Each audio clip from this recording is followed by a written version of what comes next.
Hello, Wildcats. It's me, Dr. Hatfield from Halifax Area School District, with just a short video message to go over two main points. Um, the first main point is to just review with families the rules that we're playing by, given to us by the Department of Education and the Department of Health, to maintain in person learning. And I think maybe the easiest way to do that is just to navigate to our school district webpage. And you can see here that we have one headline that is just dedicated to COVID related issues for families. There we go. We have these organized and they're all dated. So you can see that some of these things are updated, but we didn't want to just get rid of the old information.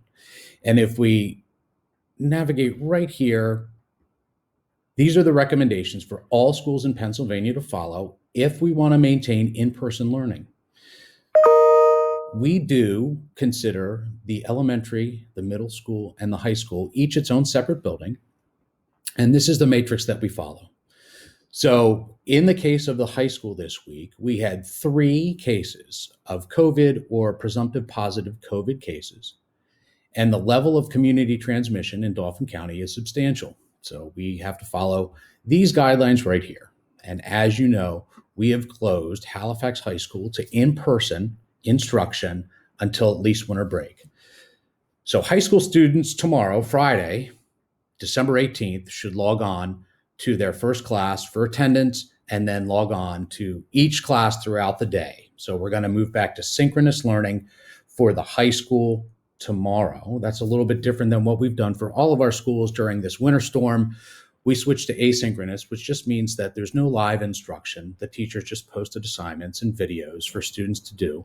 And remember that those assignments should be completed no later than Monday. Now, we wanted to do that with some flexibility with this big storm and hopefully allow for our families to really enjoy the 12 inches of snow that we got here in Halifax.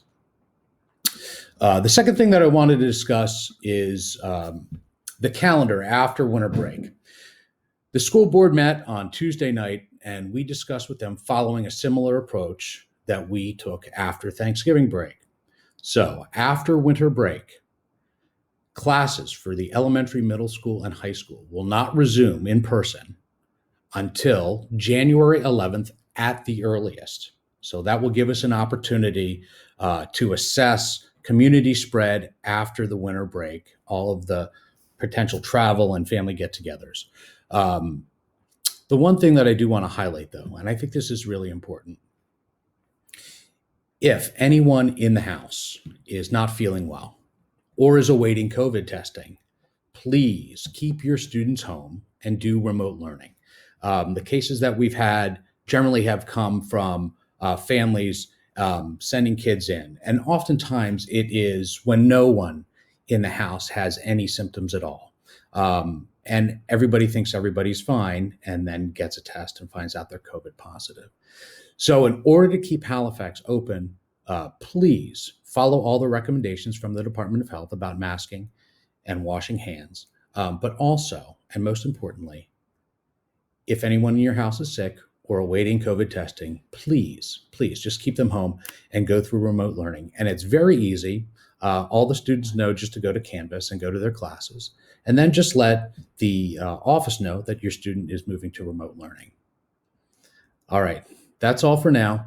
Please don't hesitate to contact me, and you can always call 717-896-3416, extension 108, to reach me. It rings right through to my cell phone. And of course, just keep us up to date if any of the students or their family are experiencing COVID or have tested positive for COVID. All right, thanks. Stay healthy, stay safe, and enjoy the holidays. Thanks.